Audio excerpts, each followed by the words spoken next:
Hey guys, thanks so much for coming to watch episode 2 of Sage Moments. I am talking to Jarrod Anderson. He is the writer, director, and producer for CBN's latest documentary called I Am Patrick.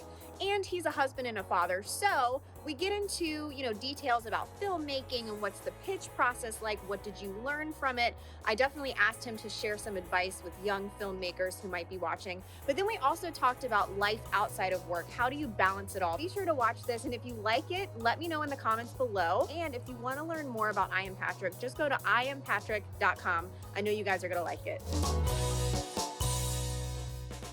All right. Well, Jarrod, thank you so much for joining me for Sage Moments. This is what we're calling this, Sage Moments. And our goal is to really just provide some nuggets of wisdom or sage advice to our audience members, whether young or old or all in between.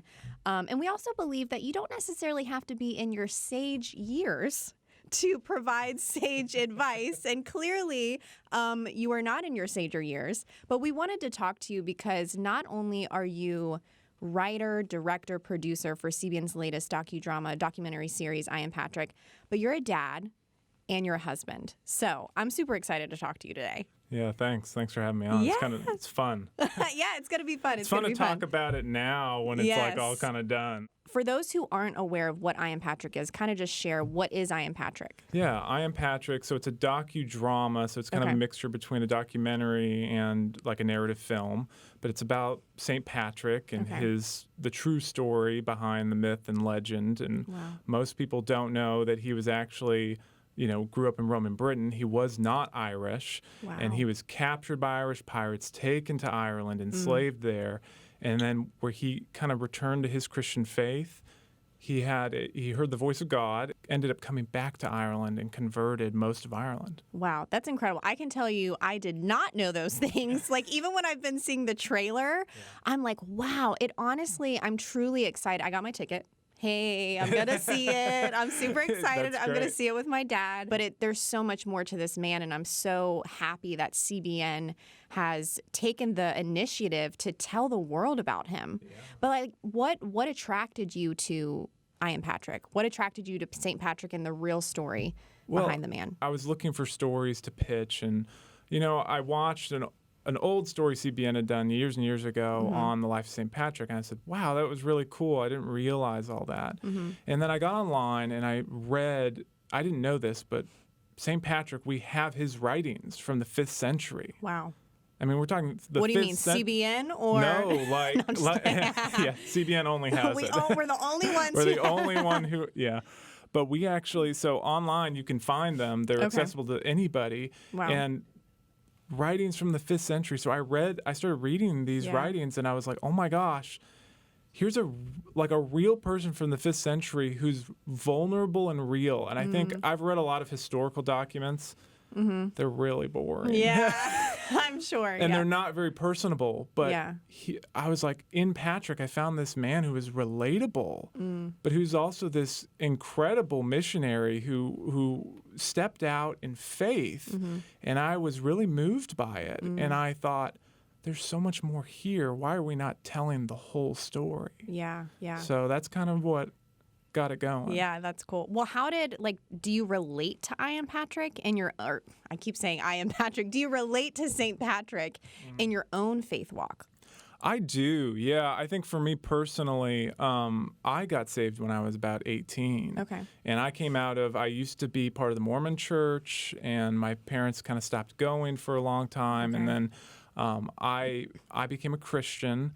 And for me, I felt like the Lord, when I got saved, it was like God became real. Yeah. And for me, I was like, if God's real, nothing else matters. Yeah. And so I didn't know what to really do with my life at the time. And I was like, if God's real, I want to get to know him better. And where's a place I can go and do that? And I went to Bethel School of Supernatural Ministry. I wanted to go there. And I remember talking with my parents and just saying, I was 18 now, and I was like, I feel like this is where I'm supposed to go. But none of my family had really left home. And I just said, I feel like this is where I'm supposed to go.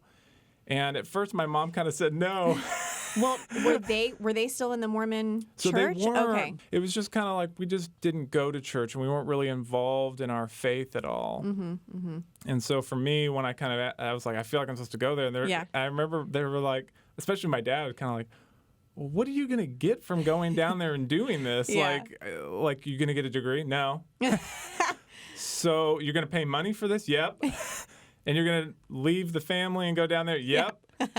It wasn't really a grid for that, but I felt like that's where I was supposed to go, which kind of led in this series, kind of this path that I've been on, which has been such a cool journey that I never would have went on if I didn't go down there. That's now crazy. That, for me, for Patrick, he felt like he was supposed to go back to Ireland. Now, obviously, he's got a much bigger deal in mind, but I feel like the same core is true, that Patrick felt like God was calling him, telling him, go back to Ireland, go back to the people who've enslaved you and minister to them.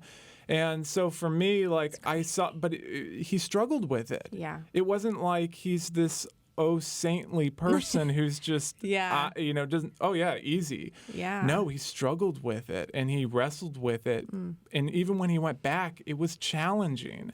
And so I think for me, I related going down to Bethel, going down to California, I'd never done anything like that. Never left home. Wow. But for me, I felt like God had called me to do that. And in doing so, it opened up this whole path that I would never have had if I wouldn't have stepped out in faith. That's so good. And it was a much smaller step than Patrick's, but it was still a step. But it's still hard. It's God always calls us to things outside of our comfort zone. You know what I'm saying? And anytime we're going outside of our comfort zone, leaving home, going back to minister to the people that enslaved you, crazy. I mean, it's not going to be easy, but obviously it's so worth it. It's worth it. Well, let's talk about the pitch process, because I'm sure there's some people watching who are aspiring filmmakers. And one of the things that I think people forget oftentimes, when you're a creative person, you might have all these ideas, but sometimes you have to harness them and pitch them to whoever else might you need in the story. So what was that process like for you?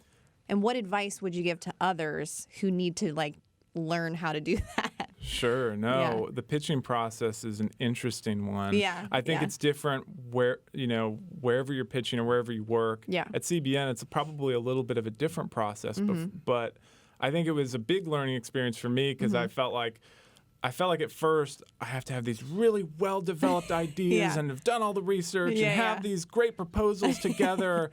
And, I'd go to Gordon with those, and he doesn't have the time to go through all that, a long document or anything. And I think over time I started realizing, because I pitched probably 12 stories before we landed on Patrick. Wow. A lot of pitching. And I realized, really, I just need to get the main idea and what's the hook and why should we do it in a 1 to 3 sentence thing. Elevator and pitch. Elevator pitch. Yeah. And you got to do a little bit of research, but I realized I was wasting way too much time digging through all these source materials and going, okay, no, let's just make sure, is the core idea in the right direction? Because if it is, then we can do all the other stuff later.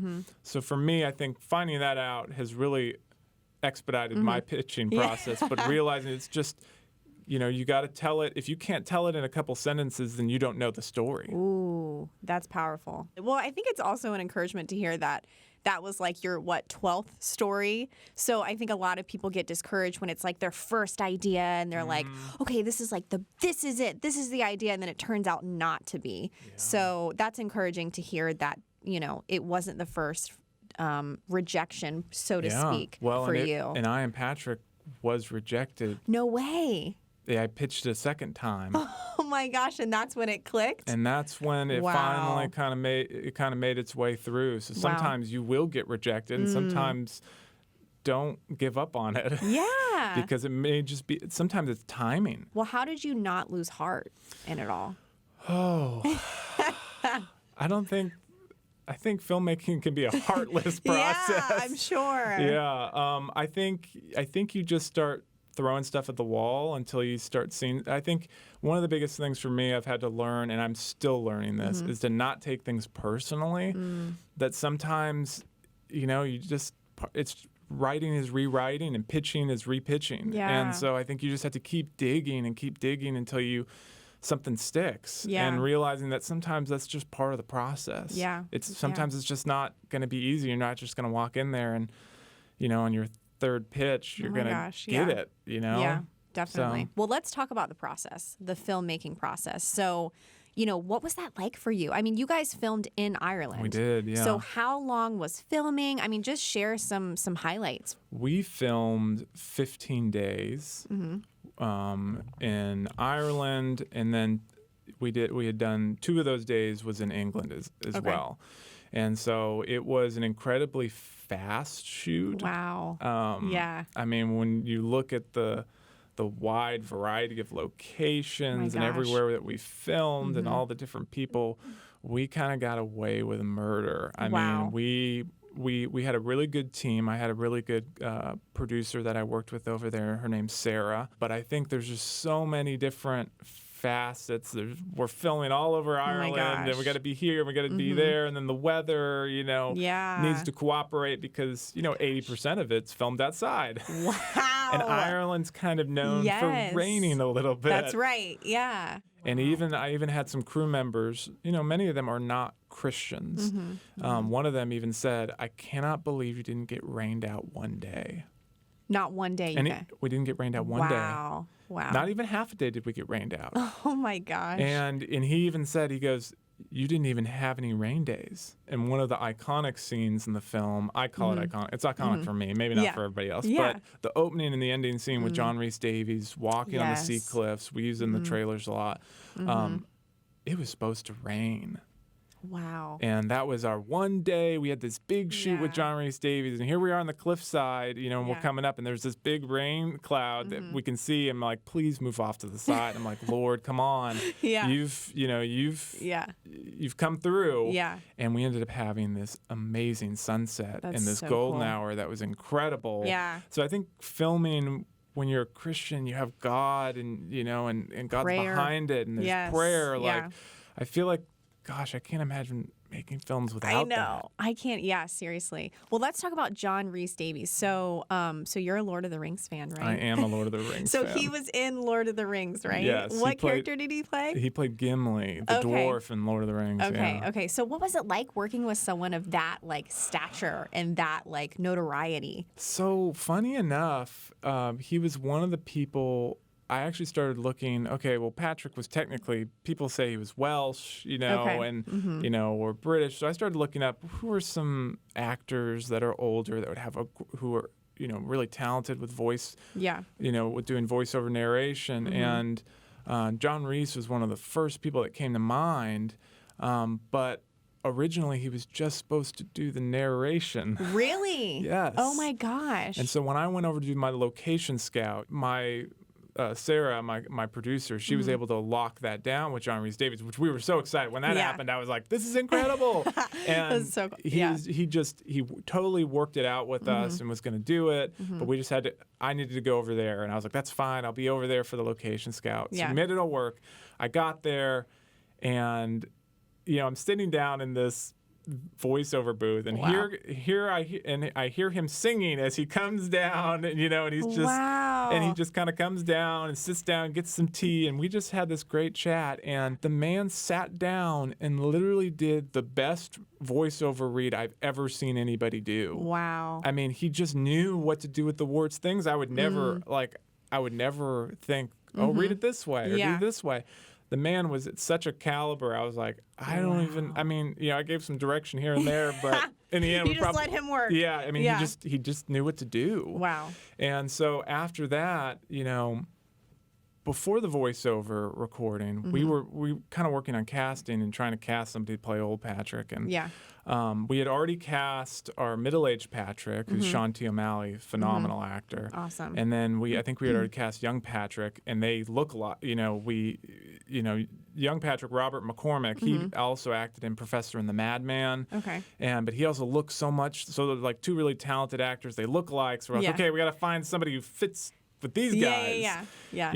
And so my producer was like, you should ask John Rhys-Davies. Oh my gosh. And I'm like, I'm not going to ask John Rhys-Davies to come act in this docudrama. That's just crazy talk. But then as I'm sitting down there and we're having lunch and coffee and we're chatting, I'm looking at him and I'm going, his eyes are like the same color that Robert's and Sean's are. Wow. And That's I'm like, cool. and I think I'd buy that they could be the same person. I would buy it as a viewer. Yeah. And I'm like, this is crazy. But I was like, I'm not going to say anything. We're having lunch. And so I'm like, okay, well, I got to go. I got a flight to catch. And he was just like, no, I'll take you, my boy. Stop. Are you serious? Yes. And I'm sure he said it in like such an amazing accent. Exactly. Oh, gosh. And I'm like, no, I'll take a taxi. No, I'll take you. I was like, wow. Okay. Yeah.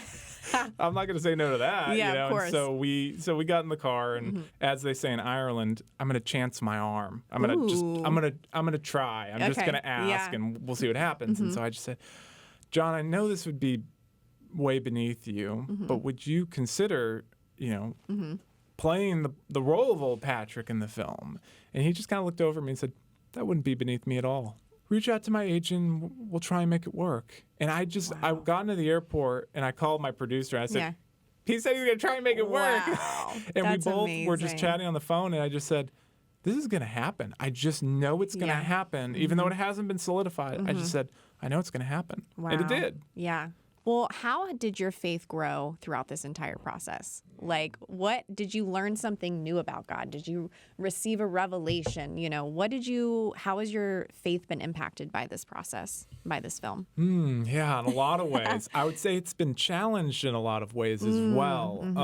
But I would say one of the ways that it's grown, and one of the things that I've kind of been learning just in my walk with the Lord, is that God, if we invite God in, he will be involved in the process. And, sometimes people think God's just standoffish or, he's just involved in the ministry. But we're making a film that's going to reach a lot of people. And I think one of the things I realized is that God will be involved in the process of finding the things you need. Well, obviously, God totally was. He's in the details. He really is. Well, you mentioned your wife. And so I wanted to kind of switch gears and talk about just work and life balance. So you're married and you're young and you have a young baby. I mean, how was that like? What was that like? Balancing work and life outside of work, family. Yeah. Because you were gone. What was that like? Yeah, I was gone for 2 weeks for the location scout, and then a month. Oh my goodness. For filming. Yeah. And so we have our new little daughter. Yay! She's a year and a half now. Oh my gosh. Yeah, we She's love adorable. her. Yeah. She's great. Yeah. But there's definitely a lot of challenges with that, and I think you don't get into filmmaking. Filmmaking is a cruel world. To put it lightly, I'm sure. Yeah, and I mean that in the sense that it's not for the faint of heart, and it's not an easy job. It's a very consuming profession. Yeah. There are going to be seasons in life where they're just busier than others, and there's seasons where you're going to be stretched and pushed. And those seasons might be a little more out of balance than you would like. And I think sometimes that's okay. I think the problem is when it becomes a lifestyle. If it's going on year, 2 years, and you're still living this really unbalanced life with working all the time and not spending time with your family and doing all this schoolwork, that's just not a healthy way to live. But I think one of the things that Destine and I are learning is okay, there's going to be seasons of this, and we can do this. Well, what advice would you give to young aspiring filmmakers? Yeah, I think the biggest advice I'll give two pieces. Okay. One's going to be from a Christian perspective. The other one will just be a general filmmaking one. But the Christian one, I would say, is there is no one path. There is no one path. There's only the path that the Lord may have you on. And I never intended on doing films. Really? Wow. No. And so when I look at my path, I came to Regent to go to do biblical studies and do theology and become a pastor and really, and then it my passion for filmmaking opened up a door, and I got in at CBN, and then it's just the pathway that's led to where I am right now. I could never have crafted that myself. Yeah, that's good. Now, what's the other piece of advice? Yes, so that was the Christian. Yeah, the other thing is just make stuff. Yeah. Make stuff. You don't even have to go to school. Like, I mean, gosh, I've done enough school, and I'll tell you, there are benefits to it. Yeah. But I would say you don't have to go to school to become a filmmaker. You can just get your iPhone out. Yeah. And shoot something, and then edit it together, and then the next time get a DSLR and shoot a film on that. Yeah. You're gonna make horrible stuff. You're gonna make you're gonna make like 8 films that are gonna be absolutely horrible, and you'll never want them to resurface. I have mine hidden very well. That's good. That's good. And you're gonna make a lot of really bad films, but you will get better, and you will learn from your mistakes. Absolutely. And so you're not gonna get good unless you practice. Yeah. Well, what do you want people? So after people watch it, whether in the theaters, like I'm gonna watch it in the theaters with my dad, because we both are history buffs. Yes. But like someone who's watching it in the theater or someone who's watching it at home, what do you want them to walk away with after seeing the film? Gosh, the biggest thing I keep saying is I want people to walk away and be inspired to do what they feel like God's calling them to do, no matter how little it is. I'm not looking for grandiose things. Like, just the simplest thing is like, I feel like God's calling me to talk with this person at work about Christ, or I feel like God's calling me to move here and do this.